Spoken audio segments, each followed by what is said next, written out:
Hey, welcome back everyone. If you're new to the channel, this is Jones Edition. I do a lot of Jeep talk with my TJ, my XJ, camping and gear review kind of stuff. Today I got a gear review for you.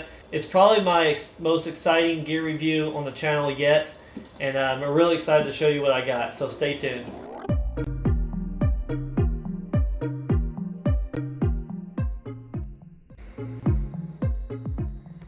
If you're anything like me, I do not like using a cooler with ice at camping. Maybe for a day or so, I don't mind. But if you're staying longer than a day, or if you're camping in the middle of summer, it doesn't matter what kind of cooler you have. You're in and out of that thing. It's gonna run out of ice eventually. All your food's gonna get soggy. All your drinks gonna be floating in the water. Not a big deal to some. For me, I don't like that. It makes it real messy. I had a pack of bacon bust in my cooler the last time I went camping, and all my food was covered in like bacon grease, and it just felt really slimy. Kind of ruined that part of the trip for me. I really didn't like it. So I've been looking for other options where you don't have to have ice, and I was able to receive a car refrigerator / freezer. It actually does both. You can't do it at the same time, but it has the option to do freezer or refrigerate, which is really cool. Don't have to have ice to use this, as long as you have a power source. It comes with an AC wall charger, or it comes with a cigarette lighter charger for like a DC plug-in. You could plug it into your car, if you have a power station, power bank, battery bank type thing, plug it into there. Really handy. The company Domende, I'm going to put up the name across here if I'm saying it right, sent me this refrigerator to test out and to review on my channel. So a big shout out to them for sending me this cooler. Real excited when I got it. I finally got my opportunity to put my hands on this type of product and test it out, try it out. I've had it for about a week now. I've had it run its course a couple times. I haven't been camping with it, but we took it on a trip out of state a few days ago, and I was just testing out the capabilities of holding the temperature at freezing and at like a refrigerator temperature. It did amazing. I was blown away with something like this. What's nice about this refrigerator is you can actually still use it with ice if you wanted to. If you had a quick trip, and if it's already in your vehicle, if you permanently mount it in your vehicle or something like that, and you don't want to use the power source, and you just want to throw ice in here, you can do that option. It has a drain hole at the bottom, and makes it for easy cleanup. It has these little canals here that it kind of routes the water to that hole, which is super cool. The lid here is real easy to use. It has a magnet. Looks like it has some kind of magnet holding the lid closed. I never had an issue with it popping open on the whole trip. Seems like it needs a little bit of force to open it, but not too much. Kind of nice. Has this little chain feature right here.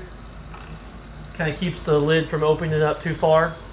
What I really like about the cooler is it has a built-in light feature. So if you're getting something out of your vehicle at nighttime, if you're camping late at night, need a drink, has a built-in light.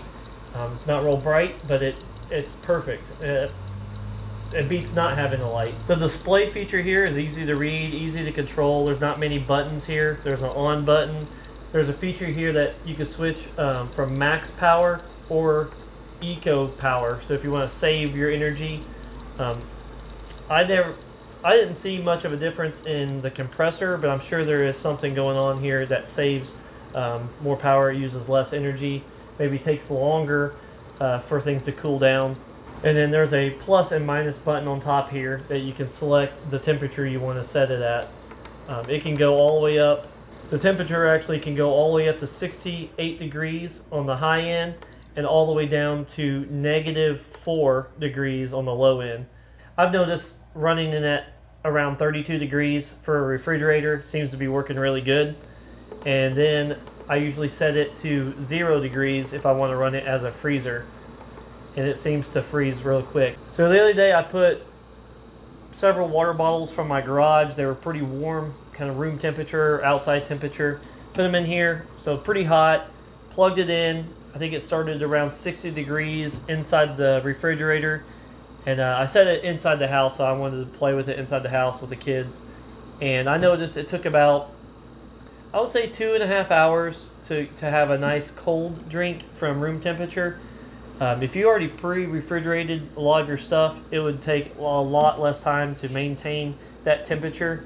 And once I had a refrigerator temperature drink, I switched it to freezing, and it took about another hour, hour and a half to actually freeze my water bottles. So I thought that was pretty cool. If you want to pre-chill it before you go, just plug it into your wall in your house as you load things up. It won't take much time at all. I would say the more food you have in your refrigerator, probably the longer it's going to take to cool down. I think they suggest that you actually keep space the best you can in between your food items, and it has a little bit more circulation for the cold air. Now the whole thing is actually not that heavy. I believe it's like 35-ish pounds, 36 pounds. It's not too heavy. This right here only has a couple water bottles in it right now, so it's not too heavy. They make these handles on the side really nice. Seems really sturdy, easy to hold, easy to kind of grab a hold of. If you're sticking it inside your car, you also have to worry about blocking your vents on the side. It doesn't get very hot, but you can definitely feel like it's working on the side here. It's like it wants to breathe. I believe one side is sucking air in, one side is pushing air out like an exhaust. So the one side actually gets kind of warm. It never felt like it was getting hot. I never was worried about it, but you definitely don't want to block the exhaust on the back. Another thing on top here I forgot to mention is it has a USB feature on the top here. I believe you can charge a phone off of it. I haven't actually tried that here yet, but I think if you have a strong source, if your voltage is high enough, I think it would do a good charge for your phone as long as you're running a good voltage.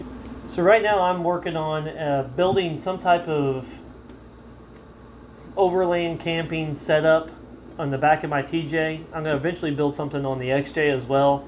Probably build it out of wood, and I'm making some type of slide system where I can put the refrigerator in the back, slide it out, open it up, and then have drawers next to it for all my camping gear, all my spices and forks and stuff like that on the side. Almost be like a complete little kitchen on the back. This would be really cool to go next to it on a slide drawer system.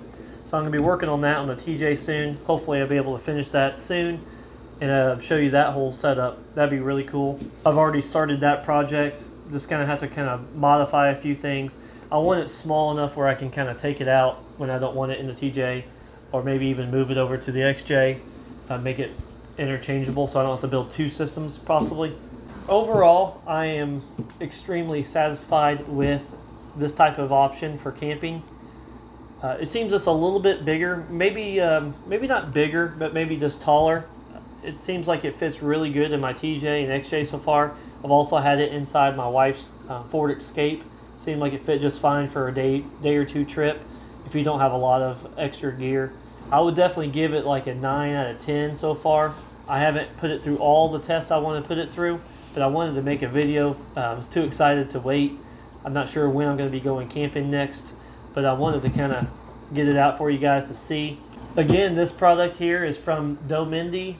I'll put the link in the description below where you guys can find it. I located it on Amazon. They're around $350 or so. I'll make sure I put the right link for you guys down below. There's different sizes to buy. This right here, I believe, is the 50-liter size. And one of the bigger ones, I don't think it's the biggest one they make, but it's one of the bigger ones.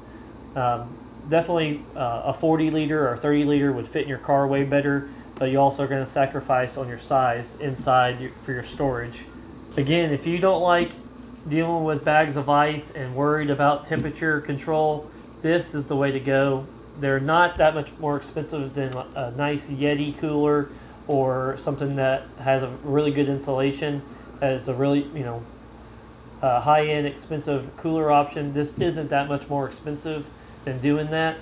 Just knowing that you can actually control the actual temperature of your food and make sure your drinks are as cold as you want it to be. Even if you want to bring ice cream to wherever you're going, you can actually freeze that inside this refrigerator and have frozen stuff. It's really, really cool. I can't talk this up enough. If you've been thinking about getting one, it's definitely worth it. One thing I didn't mention is I had the refrigerator on the entire time during this video. Probably didn't even hear it. Every once in a while it kicks in and then it kind of charges up, it starts cooling. Probably didn't even hear it. You don't hear it unless you're kind of with it. I never noticed it the entire time on my trip. It's really, really quiet, so that's kind of a plus. Anyways, hope you guys enjoyed this gear review video. This is probably my favorite one out of the rest of the videos. Thank you again, Domende, for sending me this product. I appreciate it. And as always, guys, I appreciate you watching today. Stay tuned for the next one. I'll see you then. Don't forget to subscribe.